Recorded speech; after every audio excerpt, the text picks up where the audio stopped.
আসসালামু আলাইকুম। বেশ অনেকদিন পরেই ঈদের পরে ১ম ভিডিও নিয়ে আসলাম আপনাদের সামনে। ১ম এই বলে দিই, এই ভিডিওতে প্রদত্ত তথ্য শুধুমাত্র শিক্ষাগত উদ্দেশ্যে এবং বিনিয়োগের কোনো পরামর্শ নয়। যেকোনো বিনিয়োগের সিদ্ধান্ত নেওয়ার আগে আপনার সবসময় নিজের গবেষণা করা উচিত। শেয়ার বাজার ঝুঁকিপূর্ণ, জেনে বুঝে ও শিখে বিনিয়োগ করুন। অর্থাৎ এখানে আমি বিভিন্ন স্টকের নাম বলবো, বিভিন্ন ঘটনার পরিপ্রেক্ষিতে কথা বলবো যেটা একান্ত আমার নিজের মতামত। আপনি অবশ্যই এটা ইগনোর করতে পারেন যদি আপনার মতামতের সাথে না মেলে। আপনি শেয়ার বাজার ঝুঁকিপূর্ণ জেনে বুঝে বিনিয়োগ করবেন। আমার এই যে কথাগুলো ঘটনাগুলো বলবো বা স্টকের নাম বলবো, এটা কোনো বাই সেল ডিসিশন না, এটা একান্ত শিক্ষামূলক উদ্দেশ্যে। আচ্ছা, আজকের ভিডিওতে কি থাকবে? আজকের ভিডিওতে মূলত থাকবে মার্কেটটা কবে ভালো হবে বা কি কন্ডিশন হইলে মার্কেটটা ভালো হবে বা কোন পয়েন্ট থেকে মার্কেটটা ভালো হতে পারে, এই বিষয়গুলো আমি ওভারঅল একটা আলোচনা করব ১ম এ। তারপর আজকে আমাদের ফেসবুক গ্রুপে এবং হোয়াটসঅ্যাপ গ্রুপে বলা ছিল যে কে কোন স্টক সম্পর্কে জানতে চান। সেখানে অনেক স্টকের নাম বলছে। সেখান থেকে বেশিরভাগ যে কমেন্টগুলা করছে স্টকের ব্যাপারে, সেই কমেন্টগুলার আলোকে আমি তুলে ধরছি। ১০ টা স্টক তুলে ধরছি। আচ্ছা, ১ম এই বলি মার্কেটটা কবে ভালো হবে? ভাই, ১ম কথা হচ্ছে এক্সাক্ট দিন তারিখ আমি বলতে পারব না মার্কেট কবে ভালো হবে। তো মার্কেট ভালো হওয়ার প্রধান শর্ত ভলিউম। দেখেন, এই যে আগে যখন মার্কেটটা ভালো হয়েছিল কিছুদিন, আপনি এই যে নীল চিহ্নিত যে ভলিউমটা, নীল কালার তীর দেওয়া, ওইখানে খেয়াল করলে বুঝবেন যে এই সময় মার্কেটটা ভালো হয়েছিল, তখন ভলিউমটা আপ ছিল। তারপর থেকে দেখেন ভলিউম আর করতে পারতেছে না, মার্কেট ভালো হলেও দাঁড়াতে পারতেছে না। সোজা কথায় যতদিন ভলিউম আপ না হবে ততদিন মার্কেট ভালো হবে না। সেটা ১ মাস লাগুক, ২ মাস লাগুক, ৩ মাস লাগুক, ১ বছর লাগুক, কিচ্ছু করার নাই। ভলিউম পাইতে হবে, তারপরে মার্কেট আপ হবে। এটা হচ্ছে ১ম কথা, মার্কেট কবে ভালো হবে। আচ্ছা, দ্বিতীয় যে বিষয়টা, সেটা হচ্ছে মার্কেট কোন পয়েন্ট থেকে ভালো হতে পারে? এটা অনেকের প্রশ্ন।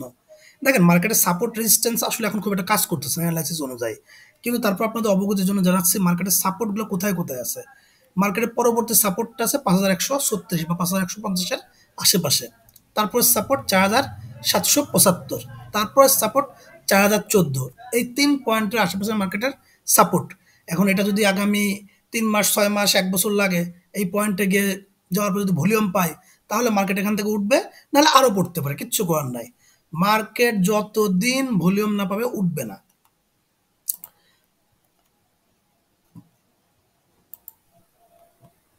আচ্ছা, এতক্ষণ আপনাদেরকে সম্পূর্ণই নিরাশ করছি বা আপনারা আমার কথা শুনে অনেকেই বিরক্ত হইছেন যে ভাই এই ধরনের কথা তো আমরা সবাই বুঝি। তাই না? আপনাদেরকে এবার একটু আশ্বস্ত করতেছি। আচ্ছা, মার্কেটের অতীত কি বলে? এখন আমি যেটা করছি, এই যে আমাদের ইন্ডেক্সটাকে আমি মান্থলিতে কনভার্ট করে নিছি। মান্থলিতে কনভার্ট করার পরে যেটা হয়েছে দেখেন, প্রায় বিগত ১০ বছর আগের থেকেই চার্টটা দেখা যাচ্ছে। দেখেন, মার্কেট এর আগে অনেক নামছে। এই দেখেন পয়েন্ট ১ ২০১৭ সালের আগে ২০১৫ র দিকে হয়তোবা ১৫-১৬, ১৫ পরে ১৬, ১৭, ১৭ এর মাঝখানে ১৬ র দিকে। এক্সাক্ট তো বোঝা যাচ্ছে না। তখন কিন্তু মার্কেট একবার ৪,০০০ কাছাকাছি আসছিল। আসার পরে কিন্তু আবার উঠে ৬,০০০ আপ হইছিল। পরবর্তীতে কি হলো? ২১ সালে কিন্তু আবার মার্কেট পড়ছে, এভাবে পড়ে আবার কিন্তু ৭,৪০০ উঠছে। অর্থাৎ মার্কেট যদি পড়েও মার্কেট কিন্তু ঠিকই একদিন না একদিন আবার উঠবে। সেটা ৬ মাস লাগুক, ২ বছর লাগুক, ১ বছর লাগুক, সেটা ভিন্ন কথা। কিন্তু এখন যাদের মনে করেন আগের থেকে শেয়ার কেনা আছে তাদের তো কিছু করার নাই। তাদের হোল্ড করে রাখা ছাড়া কিছু করার নাই। যদি আপনি চান আপনি 20% 30% লসে সেল করে দিতে পারবেন, বের হয়ে যাবেন। বা সেটা একান্তই আপনার বিষয়। আমি কাউকে বাইও করতে বলব না, সেলও করতে বলব না। কারণ আপনি বাই করলেও আমার কোনো লাভ নাই, সেল করলেও আমার কোনো লাভ নাই। আমি এই যে আমার এই ভিডিও দেখে আপনি আমাকে ২ টা গালি দিলেও মার্কেট উঠবে না, আমার সম্পর্কে ভালো প্রশংসা করলেও মার্কেট উঠবে না। কারণ ভাই মার্কেট ওঠানোর মতন ক্ষমতা আমার নাই। আমি শুধু মার্কেটের কন্ডিশন বলতে পারি। আমিও আপনার মতন একজন সাধারণ বিনিয়োগকারী। তো এইবার যে বিষয়টা দেখেন, মার্কেট কোন ঘটনার পরিপ্রেক্ষিতে মার্কেটটা ভালো হবে? এইটা আমি আপনাদেরকে বলতে পারি। নাম্বার ১, ভলিউম বাড়তে হবে, যেটা বারবারই বলছি। নাম্বার ২, মার্কেট স্থিতিশীল হতে হবে, আস্থা বাড়তে হবে। মার্কেট স্থিতিশীল হতে হবে, আস্থা বাড়তে হবে। তাহলে মার্কেট স্থিতিশীল অর্থাৎ মার্কেট টানা ১ সপ্তাহ ১৫ দিন বাড়তে হবে। যখন মার্কেট টানা ১ সপ্তাহ ১৫ দিন ভালো ভলিউম নিয়ে বাড়বে, তাহলে এটাকে বলবো স্থিতিশীল। আর আস্থা বাড়তে হবে কেন?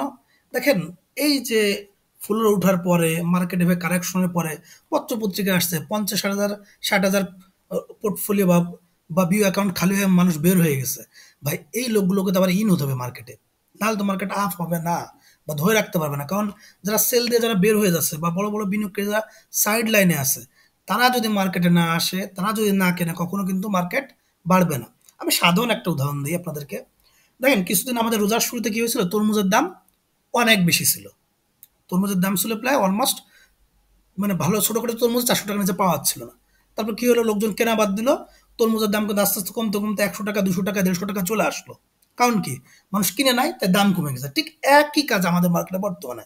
লোকজন কিনতেছে না, মার্কেট পড়তেছে। লোকজন সবাই আবার কেনা শুরু করবে। সবাই যখন মার্কেট আবার ভাইব্রেন্ট হবে তখন মার্কেট উপরে যাবে। ৩ নাম্বার ব্যাংকের সুদের হার কমতে হবে।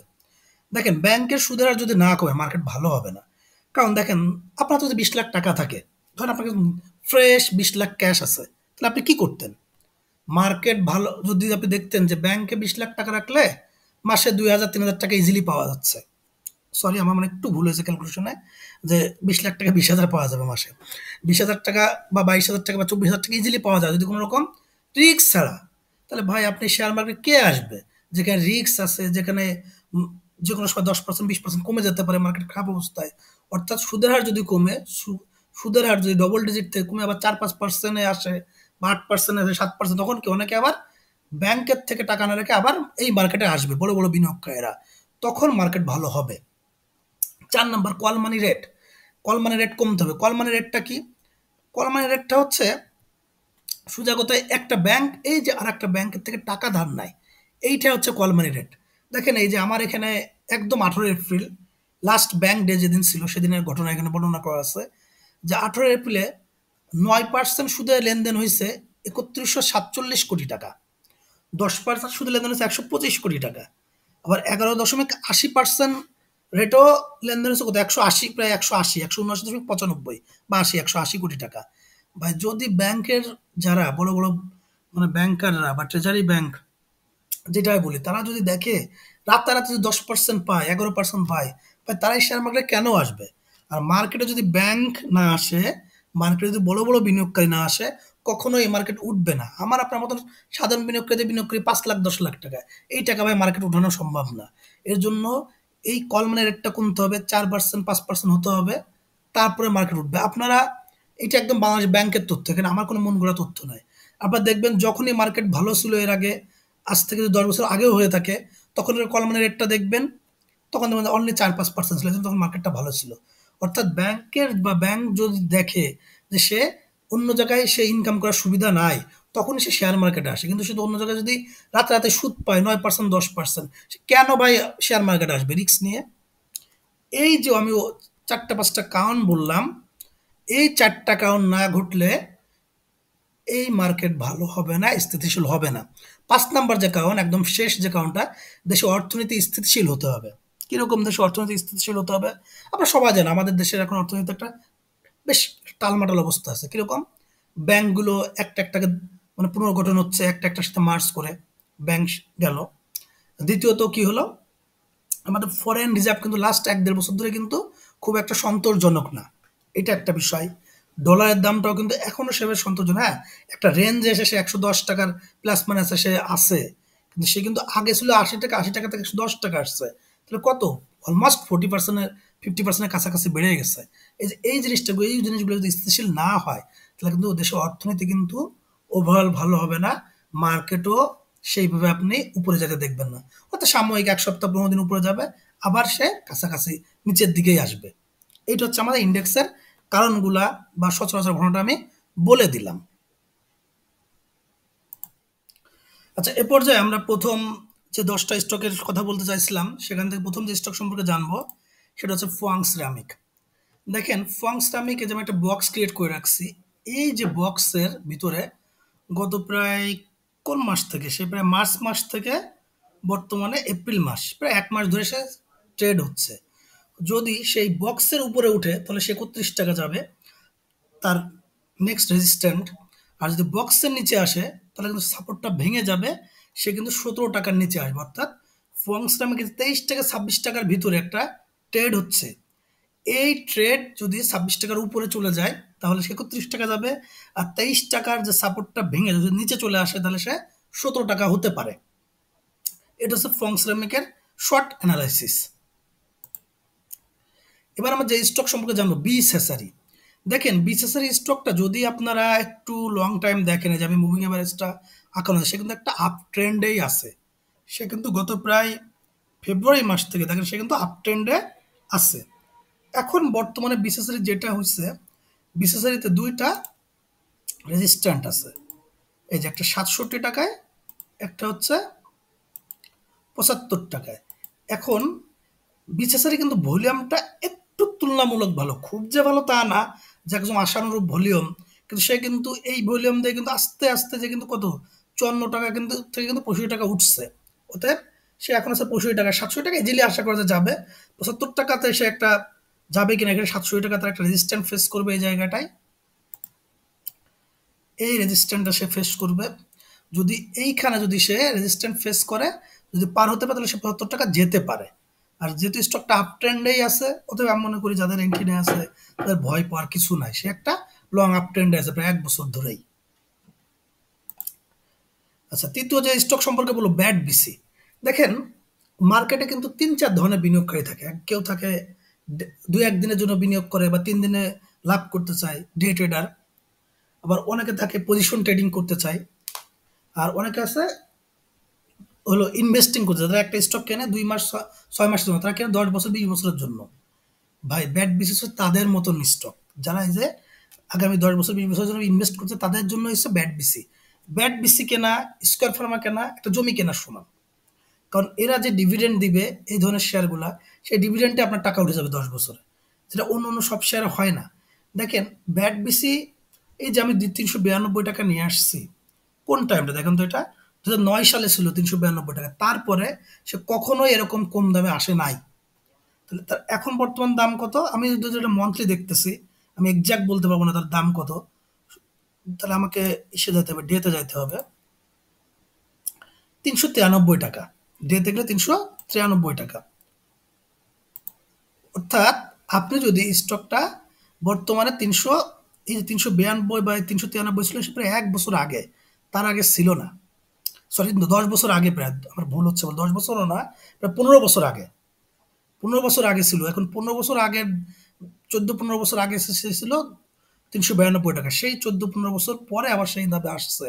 ব্যাট বিসির ব্যবসা কিন্তু খারাপ নাই। আপনি যদি এই যে এর যে তাদের মূল যে ব্যবসা সিগারেট, আপনি দেখেন মার্কেট লিডার কে, আপনি খোঁজ নিয়ে দেখেন। যদিও আমি নন স্মোকার, কিন্তু মার্কেটে খোঁজ নিয়ে দেখবেন ব্যাট বিসি হচ্ছে মার্কেট লিডার। তাহলে তাদের সেলস খারাপ না, তাদের ওভারঅল ইটা খারাপ না, ব্যবসা খারাপ না। তাহলে সেই সাহায্যে ৩৯০-৯২ টাকা পাওয়া যায়। লং টার্ম বিনিয়োগের ক্ষেত্রে এটা ভালো, ১০-২০ বছরের জন্য। কিন্তু কেউ যদি মনে করে ২ মাস ১ মাসের জন্য কিনবো, ৬ মাসের জন্য কিনবো, তার ভাই স্টক কেনার দরকার নাই। কারণ ব্যাংক অনেক বড় শেয়ার, তার পেইড আপ ক্যাপিটাল অনেক বেশি।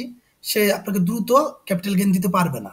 সে কখনো দ্রুত ক্যাপিটাল গেইন দিতে পারবে না। তার এই সক্ষমতা নাই বর্তমান মার্কেটে।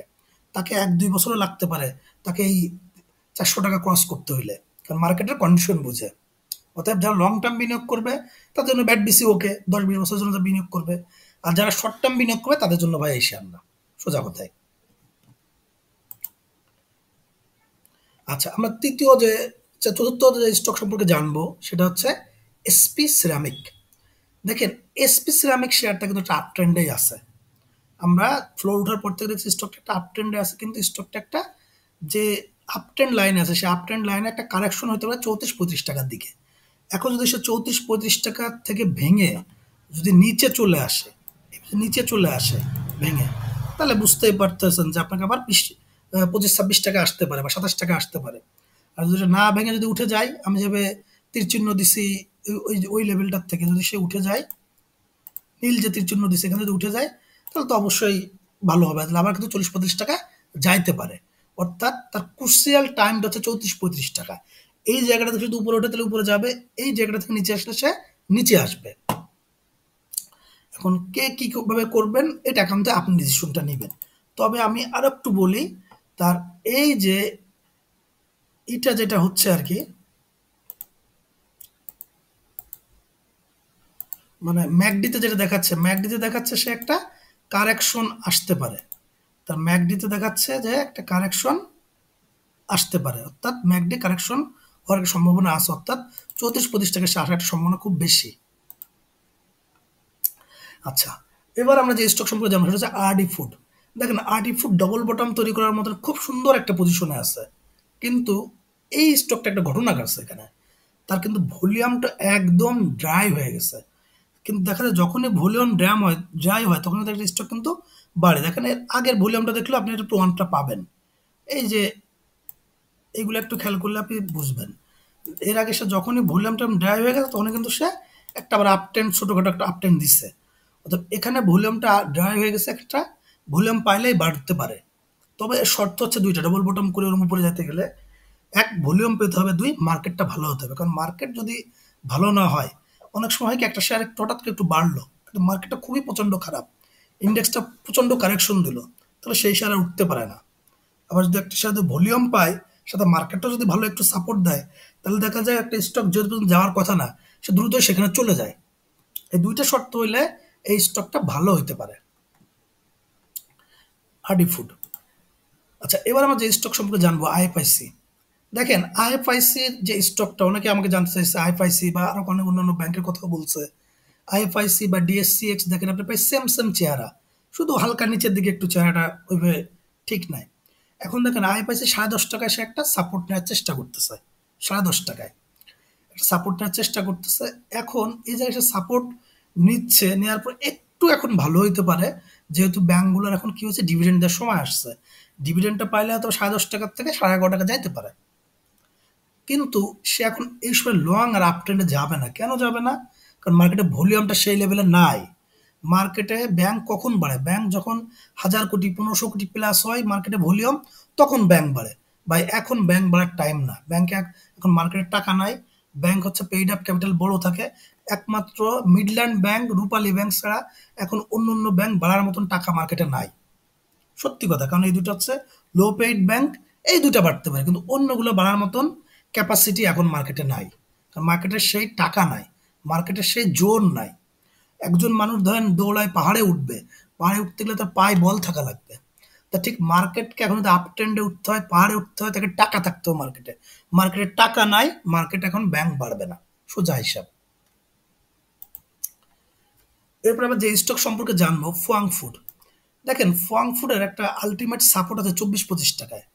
ফোয়াং ফুডের ভলিউম যেটা বলতেছে এই ৳২৪-২৫ আসার সম্ভাবনা খুব বেশি। কারণ কি? দেখেন সে পরপর ৩ দিন যে ভলিউমে ট্রেড হইছে, ঠিক সেম ভলিউম বা তার থেকে বেশি ভলিউমে সে সেল হয়ে গেছে। অর্থাৎ স্টকটা বাই থেকে সেল প্রেশার বেশি। তাহলে স্টকটা কারেকশন হওয়ার সম্ভাবনাটাই বেশি। বা আরেকটু মিলায় দেখি দেখেন, যেহেতু ম্যাকডি এখনো ভালো আছে, কিন্তু ম্যাকডিতে কিন্তু হিস্টোগ্রাম কি বলতেছে? ম্যাকডি হিস্টোগ্রাম বলতেছে সে হালকা হয়ে আসছে। অর্থাৎ এটা কারেকশন আরো আসন্ন।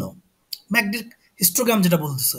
অতএব সবকিছু মিলায় বলা যায় এই স্টকটা বা ৳২৪-২৫ হওয়ার সম্ভাবনা খুবই বেশি।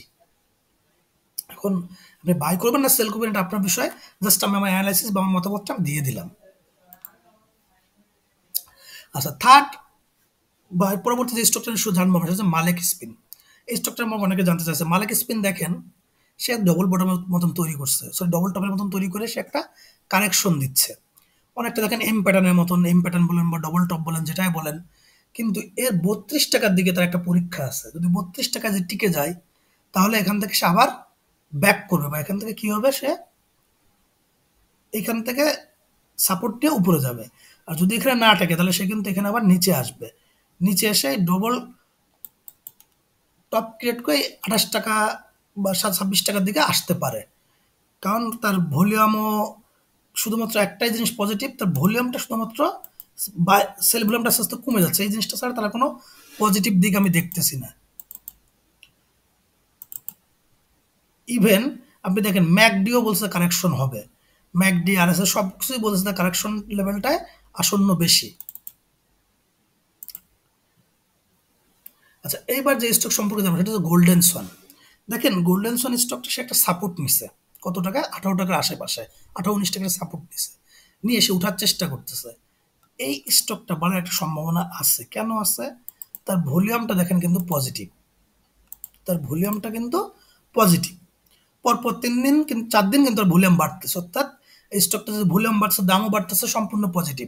এখন যদি একদিন কারেকশন হয়ও, তারপর স্টকটা ৳২৪ যাওয়ার সম্ভাবনা খুবই বেশি। ৳২৩-৳২৪ যাওয়ার সম্ভাবনা খুবই বেশি। এখানে আরো একটা এনালাইসিস আছে। সে একটা এই যে বলা যায় যে ফ্ল্যাগ প্যাটার্নের মতন তৈরি করতেছে। সেটাও একটা ঘটনা আছে। সেটাও একটু দেখাই আমি।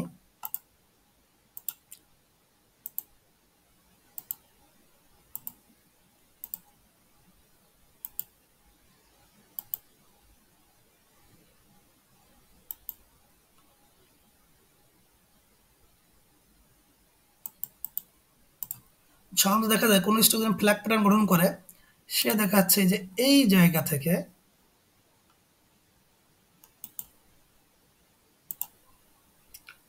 এই যে যেখান থেকে সে ফ্ল্যাগ প্যাটার্ন গঠন করে, এই জায়গা থেকে সে কিন্তু